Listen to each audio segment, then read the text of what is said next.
In the end of 2015, during my first semester of college, I saw a psychologist. The rule was that I had to see him 3 times before I could get a referral to an endocrinologist to start hormones. I only saw him once more after that. I'm honestly not sure if you still need a psychologist diagnosis before you can begin hormones. It probably varies based on where you live. A psychologist needs to confirm you're actually feeling dysphoric before assigning you a referral for hormones, that you know what you're getting into, and that you're of sound mind to make your own decisions. Seeing the psychologist was just my way of confirming that I was trans over and over in order to receive the referral. It was a stepping stone. You could, of course, see the psychologist for other reasons, and I do recommend that you do if you're mentally struggling with something. Back then, though, I just wanted to get on hormones as fast as possible.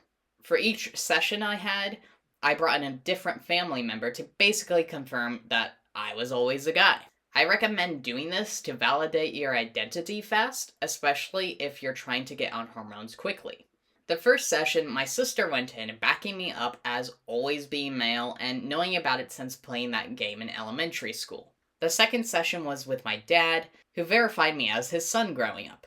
My mom went in for the third session, saying that she thought I was just in the tomboy phase my whole life. The psychologist broke things down for her, explaining what it was like to be trans, since I struggled to put it into words back then. This is another great reason to bring in your family members, so that way the psychologist can educate them properly, instead of you having to do all the work.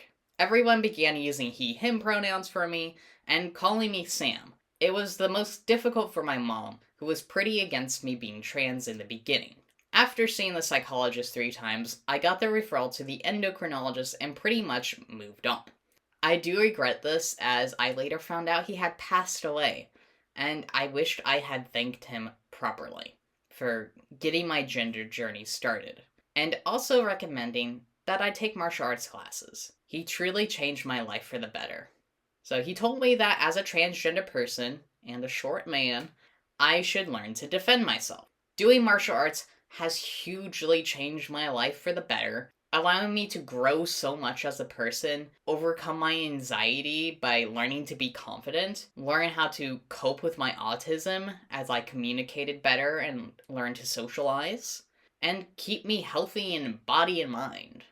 It gave me a sense of belonging in an open-minded and supportive community, which was what I had been actively looking for since I was a little kid who just never belonged. My martial arts school is where I belong, and it's all thanks to being trans that I came to find this home. I highly recommend you do martial arts if you're queer or trans. Learning defense, especially nowadays, is crucial. You never know when you might be attacked for your identity, whether you're showcasing it or closeted.